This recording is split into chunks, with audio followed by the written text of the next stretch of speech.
2025-ի հունվարի 1-ից ներդրվել է հարկային պարտավորությունների հաշվառման նոր համակարգ, ինչի արդյունքում պարզեցվել եւ առավել համակարգված է դարձել հարկային պարտավորությունների ու դեբետային գումարների հաշվառման գործընթացը։ Բեկից հայտնում են, որ այսուհետ հարկային հաշվարկներով առաջացող ավելացված արժեքի հարկի եւ ակցիզային հարկի փոխհատուցվող գումարները որպես դեբետային գումարներ կառավարության սահմանած չափանիշներին համապատասխան կդասակարգվեն որպես ռիսկային եւ ոչ ռիսկային։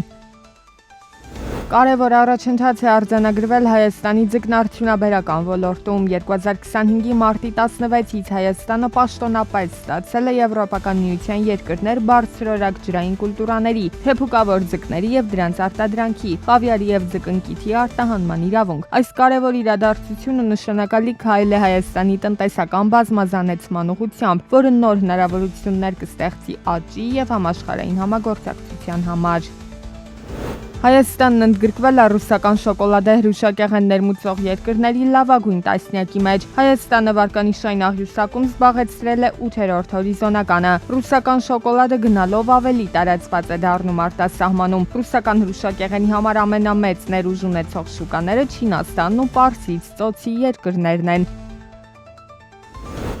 2025-ի հունվարին Եվրասիական տնտեսական միության երկրներում ոգելից խմիչքների գինը 2024-ի նույն ամսվա համեմատ աճել է գրեթե 10%-ով։ Հայաստանում գներն աճել են 6.4%-ով։ Ռուսաստանում էլ ոգելից խմիչքները թանկացել են 10.1%-ով։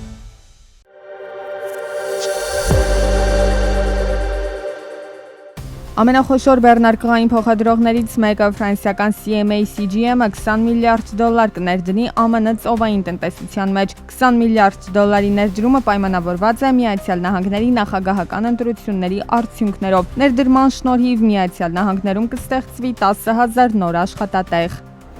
Միացյալ Նահանգների եւ Չինաստանի միջև առևտրային պատերազմը, որը նախաձեռնել էր ԱՄՆ նախագահ Դոնալդ Թրամփը, գնալով սրվում է։ Ամերիկյան մի շարք գյուղատնտեսական ապրանքներ ենթարկվել են 10-ից 15% պատժիչ տուրքերի։ Դա արվել է ի պատասխան Ամերիկայի Միացյալ Նահանգների հերթական մաքսատուրքերի։ Փետրվարի սկզբից Միացյալ Նահանգներն արդեն կիրառում է 10% մաքսատուրք չինական ապրանքների համար, իսկ անցած շաբաթ այն հասցվել է 20%-ի։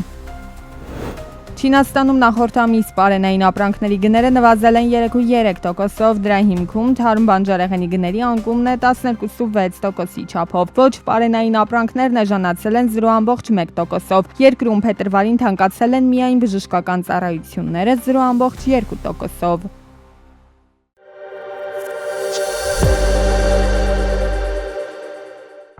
Հարուստ պատմությունը, թե ժամանցի կենտրոններն են գրավում զբոսաշրջիկներին մեր երկրում։ Պատմության ու մշակույթի տեսանկյունից Հայաստանը հաստատ կգրավի օտարերկրացիներին։ Ժամանակակից հանգստի տարբերակներն էլ քիչ չեն մեր երկրում։ Այդ դեպքում ո՞րն է պատճառը, որ նախորդ տարիների համեմատ զբոսաշրջային այցելությունների թիվը հանրապետություն համեմատաբար նվազել է։ 2025 թվականի փետրվարին Հայաստան է այցելել 117,372 զբոսաշրջիկ։ Նախորդ տարվա փետրվարին զբոսաշրջիկների թիվը կազմել է 127,241։ Մասնագետների դիտարկմամբ թվերի անկումը առաջին հերթին պայմանավորված է Ռուսաստանի քաղաքացիների այցելությունների նվազմամբ։ Մյուս կողմից էլ բնական է, որ այդ թիվը նվազելու էր։ Ռուս-ուկրաինական հակամարտության թեժ օրերին Ռուսաստանի քաղաքացիներից շատերը իրականում Հայաստան էին այցելել ոչ թե որպես զբոսաշրջիկ, այլ մեր երկիրը դիտարկել էին որպես ապահով ապաստան։ Չնայած թվերի անկմանը, միևնույն է, այս փետրվարի այցելությունների մեծ մասը նույնպես եղել են Ռուսաստանից։ Զբոսաշրջիկների 38.1%-ը ժամանել են Ռուսաստանից, 9.2%-ը Իրանից, 8.1%-ը Ամերիկայի Միացյալ Նահանգներից։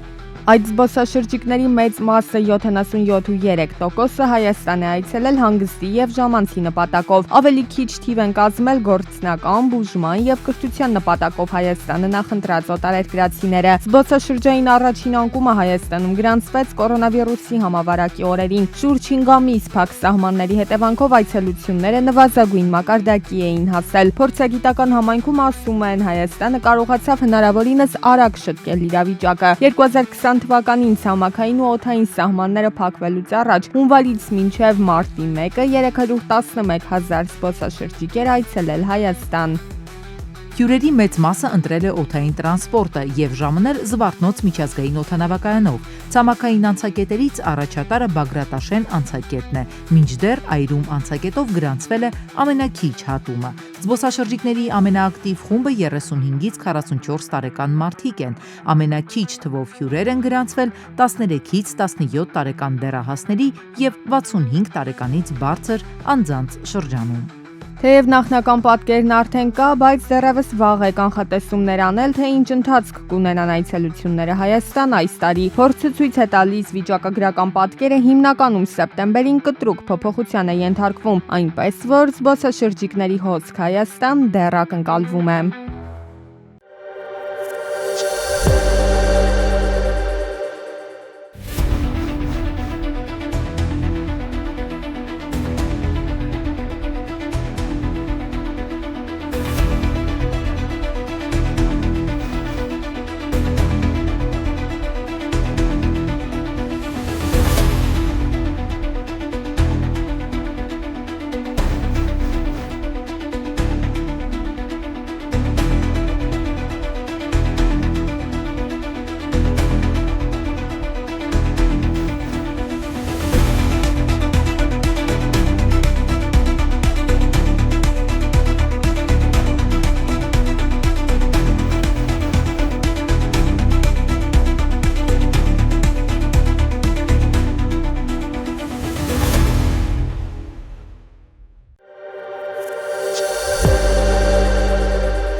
Հյուսիս-հարավ Քաջարան-Ագարակ ճանապարհի կառուցման աշխատանքների ընթացքը շարունակվում է, կառուցվում է 32 կիլոմետր երկարությամբ ճանապարհ։ Ծրագիրը ֆինանսավորվում է կառավարության եւ կայունացման եւ զարգացման եվրասիական հիմնադրամի միջոցներով։